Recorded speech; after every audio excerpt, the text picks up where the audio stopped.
سلام به رفقای گلم. توی این ویدیو قراره در عرض 10 دقیقه برای پیج اینستاگراممون دایرکت هوشمند بسازیم. کاملا رایگان و فقط با یه ابزار هوش مصنوعی. پس قدم به قدم با من پیش برو. اول وارد سایت manychat.com میشید. میزنید روی گزینه Get Start و از طریق یکی از حساب‌های گوگلتون ساین این میشید. در این صفحه بزنید روی Add New Account. خب اینجا باید انتخاب کنیم که ما این ابزار هوشمند رو برای کدوم پلتفرم میخوایم که به همون وصل بشه. ما اینستاگرام رو انتخاب میکنیم. گزینه Connect via Meta و اینجا Login with Instagram رو بزنید. حالا اینجا به صفحه اینستاگرامتون وصل میشه.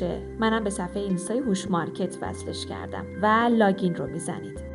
خب اینجا گزینه Save Info و حالا لاگین از هوش مارکت. شما هر پیج اینستاگرامی که داده باشین اونجا اسم پیج شما میاد. لاگین میشین، توی صفحه باز شده بزنید روی کانتینیو و بعدش هم گزینه سیو. خب اینجا میگه که میخوای اکانت رو عوض کنی یا با همین ادامه بدی. اگر که میخواین عوض بکنین باید بزنین روی سویچ اکانت و اگر میخواین با همین اکانت اینستاگرام ادامه بدین روی گزینه گو تو اکانت میزنید که من میزنم گو تو اکانت. خب هدایت میشین به این صفحه‌ای که ملاحظه میکنید. بزنید روی گزینه اتوماسیون.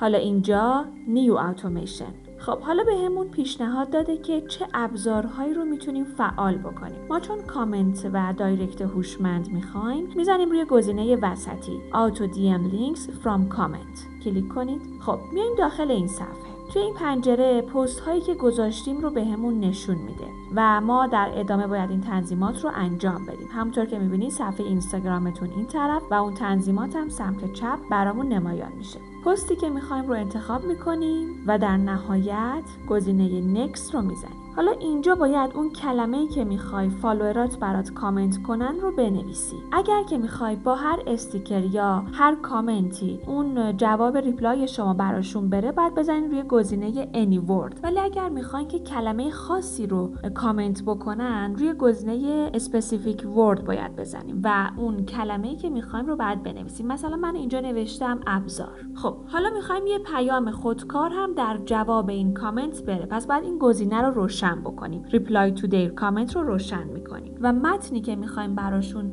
در جواب اون کامنت بره رو اینجا باید بنویسیم. من در جواب اون کامنت نوشتم که دوست عزیزم لطفاً دایرکت رو چک کن. بعدش گزینه نکست رو میزنیم. خب حالا این باکسی که میبینید باکسیه که باید پیام اصلی دایرکت رو بنویسیم.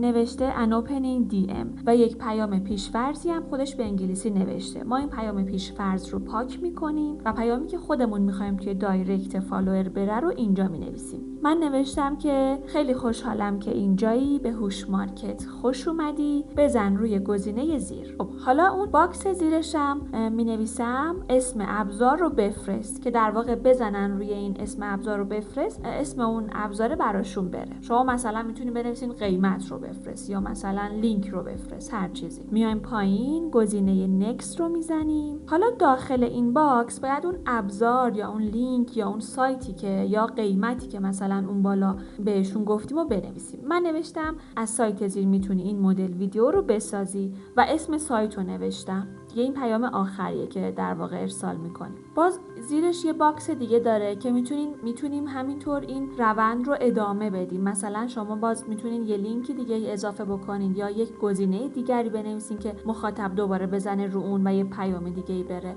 ولی من همینجا نوشتم که از سایت زیر میتونی این مدل ویدیو رو بسازی و اسم سایتی که میخواستم هم براشون نوشتم. و در نهایت گزینه گو لایو رو میزنیم و تمام. خب حالا میخوایم تست کنیم ببینیم که چه اتفاقی افتاده. اومدم از طریق پیج شخصیم وارد پیج اینستاگرام هوش مارکت شدم. همون پست آخر رو انتخاب کردم، همون پستی که در واقع براش دایرکت هوشمند رو فعال کردیم اونو باید بریم انتخاب کنیم. و توی کامنت ها نوشتم ابزار. یه بار رفرش میکنم که ببینم در جواب کامنتم چیزی رفته یا نه. بله نوشته دوست عزیزم لطفاً دایرکت رو چک کن، همون چیزی که نوشتم. خب میایم توی دایرکت، پیام اومده که خیلی خوشحالم که اینجایی، به هوش مارکت خوش اومدی، بزن روی گزینه زیر. در واقع گزینه زیر چی بود؟ اسم ابزار. حالا زدم اسم ابزار رو بفرست، آدرس سایت رو برام ارسال کرد. به همین راحتی یه دایرکت هوشمند بسازید کاملا رایگان و با هوش مصنوعی منی چت. ممنون که تا اینجای ویدیو با من همراه بودین. تا ویدیوی بعدی و آموزش بعدی، خدا نگهدار.